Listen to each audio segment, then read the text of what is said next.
Greetings, my name is Kerry and welcome back to my channel.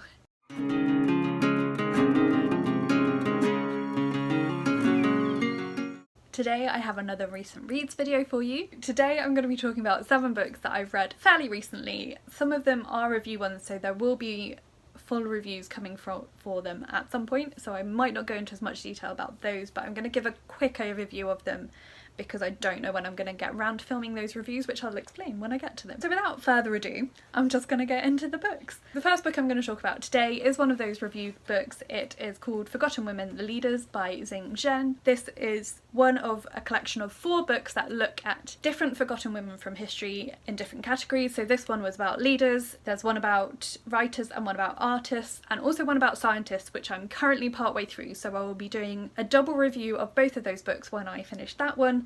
I just had a slight hitch in that the e-arc I had from NetGalley was only a sample, and so I've had to order a copy of the book because I want to know about the other scientists. Couldn't cope with only knowing about 5 of them. So once that's arrived and I've finished reading that book, I will do a full review of both of those books. But for now, I'm just going to briefly talk about the one about the leaders. I really enjoyed this. I am going to be buying a copy of this for myself at some point as well, and I plan to buy the other 2 in the series because I just found it so charming. Beautifully illustrated.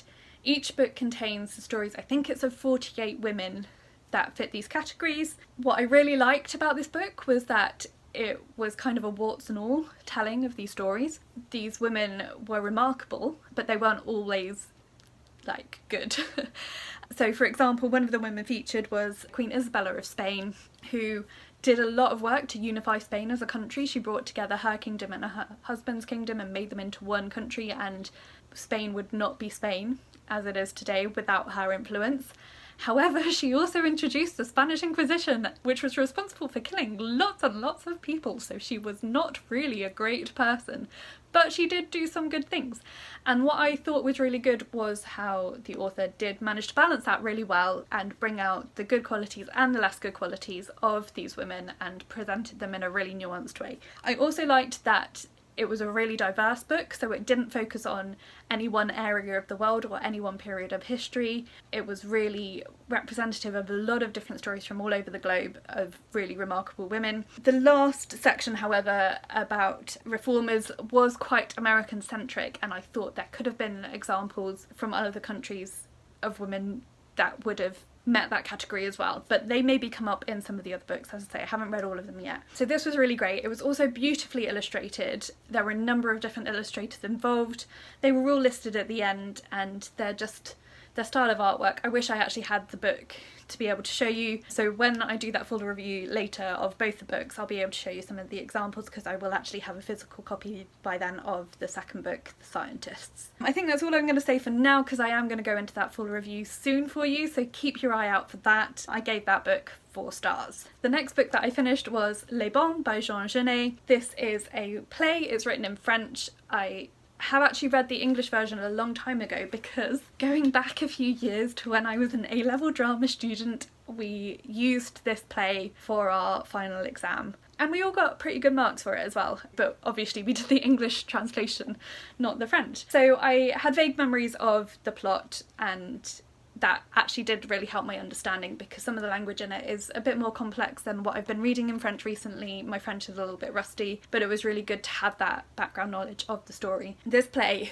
is a little bit weird, as are a lot of French plays. It follows 2 maids who are sisters, Solange and Claire. Solange is the older and Claire is the younger, and their mistress, who is just called Madame in the text. But at the start of the play, Claire is dressed as Madame.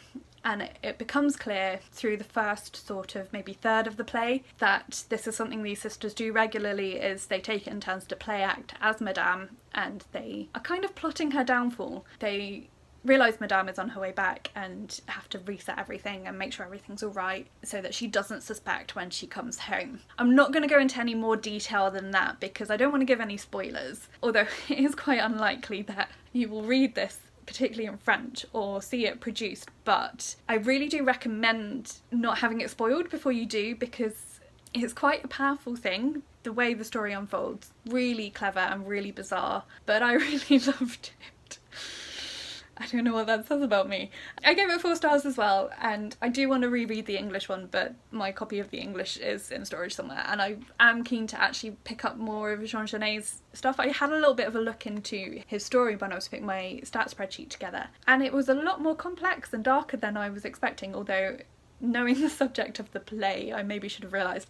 So I would like to read more of his plays and see what I think of them. The next 2 books I'm going to talk about together, because they're from the same series. So next I read Mayday and Killians Dead by Josie Jaffrey. So this is the first book in the Seekers series, and this is a prequel short story in that same Seekers series. So I read Mayday first, and I actually would recommend doing that if you're going to pick this series up and you get the opportunity to read both of these, because I preferred meeting Jack in this book, where some of her backstory is covered. Killian's Dead is set about 20 years before Mayday. While it was a valuable insight into Jack's story, some of that backstory is covered in here. So there was enough to read in Mayday to know what was going on in Jack's life, and then it was nice to read Killian's Dead afterwards to fill in the gaps a little bit. Again, these I received from the author to review, so I will be doing a full review of Mayday soon with a bit more detail about both of these books.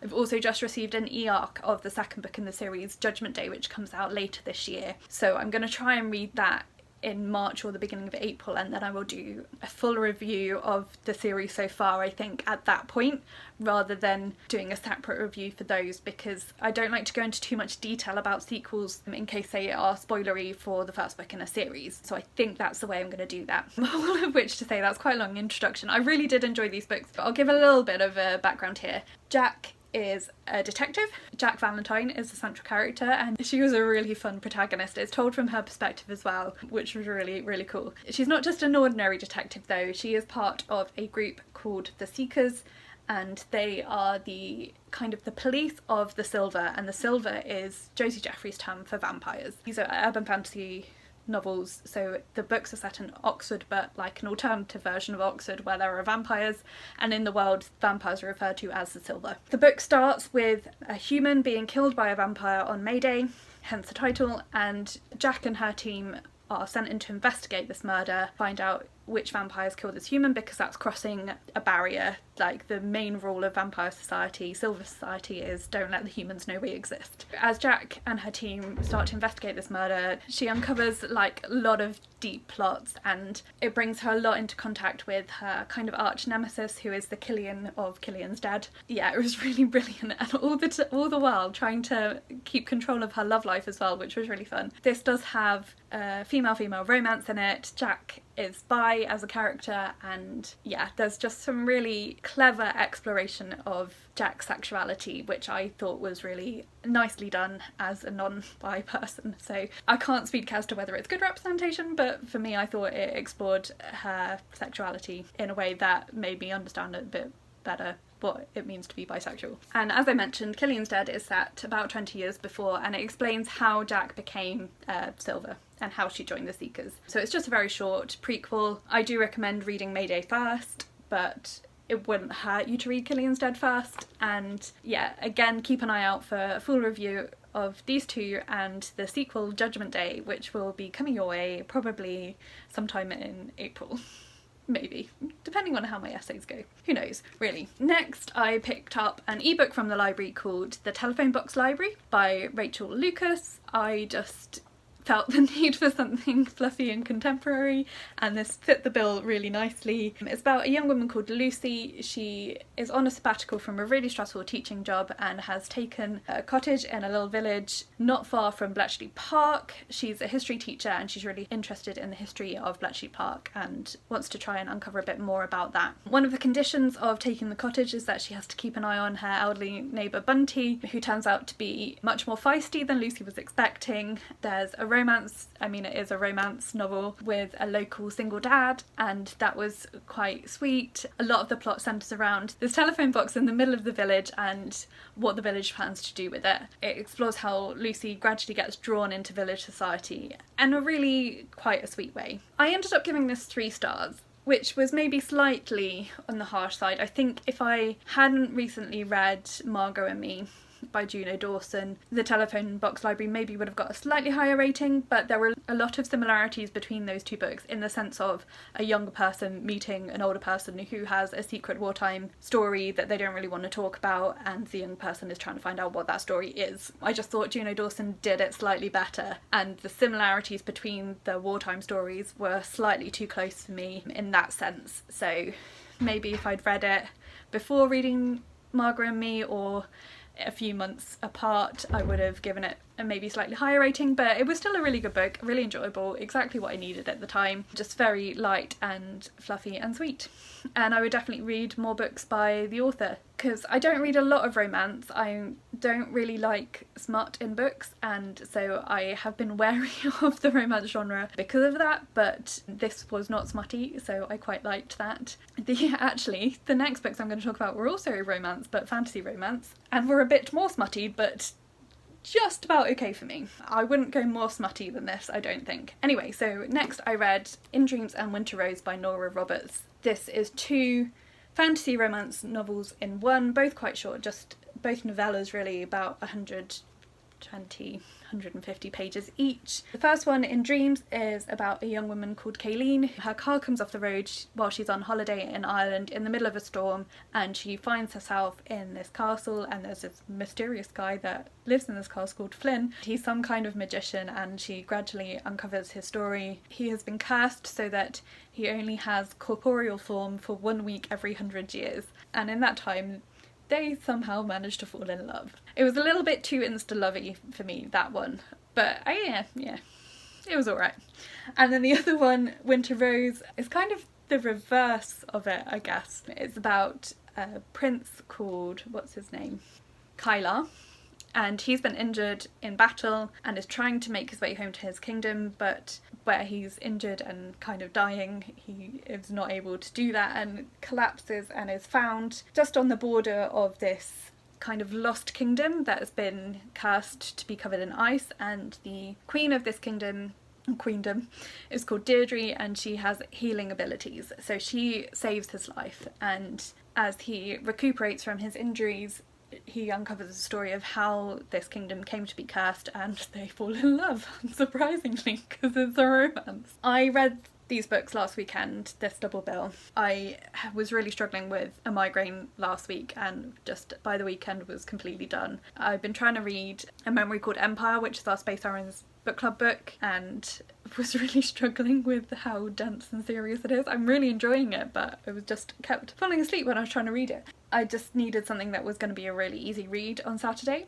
and this fit the bill nicely. I gave it 3 stars overall. I think probably if it was 2 separate books, In Dreams probably would have been a 2-star and Winter Rose maybe a 3.5. Anyway, so I averaged it out and thought 3 stars was about right for both of these stories. This was my second time reading Nora Roberts, and I enjoyed this more than the previous time. The previous book of hers I read was like mystery romance, kind of suspense romance, and that didn't appeal to me quite as much as the fantasy romance. So if I do read more of her books, I'll probably steer more towards the fantasy ones. So romance is not one of my go-to genres, but it is one that I may be looking into exploring a little bit more. So if you have some recommendations for enjoyable, not too smutty romance books, do let me know. And then the final book I'm going to talk about today, I don't have with me because it was one I picked up for uni, so it's in my study. Another really short one. It's called Writing in the Dust by Rowan Williams. At the moment I'm researching for an assignment to do with trauma theology, and this was a title that came up in some of the other stuff that I've been reading about that. Although this was written before trauma theology was really a thing, it kind of picks up on some of the themes that emerged in later works on trauma theology. Rowan Williams was formerly the Archbishop of Canterbury, and he was in New York at the time of the September 11th attacks, and so he wrote just this very short book to reflect on that experience, and the experience of the people he was with, and kind of reflections on what is suffering and how do we respond to it. It was less than 100 pages, and it was pretty powerful. I gave it 4 stars. I'm not sure how much of it is going to be relevant to what I'm actually writing in my assignment. I was still really pleased to have read it, and took quite a lot from it being quite a short book. It was quite powerful, and it was written in 2002. We can see a lot of the fallout that happened that he kind of warns about a little bit in this book, because a lot of the stuff that happened afterwards that clearly he didn't know about when he was writing the book. Yeah, I just found it quite moving in a lot of ways. That is all the books I'm going to be talking about today. Let me know if you've read any of them and what you thought of them, or if you might like to pick them up based on what I've said. That would be fun too. Let me know some of what you've been reading recently, and if you would like to leave me, I'm just looking at the covers and there were quite a lot of red books, so leave me a red emoji if you've made it this far and can't think of anything you want to comment. You can also like this video if you liked it, and you can subscribe if you haven't already, and please also follow me on my social media. All that information will be listed for you in the description box below. But that's it for today, so thank you so much for watching, and I will talk to you again soon.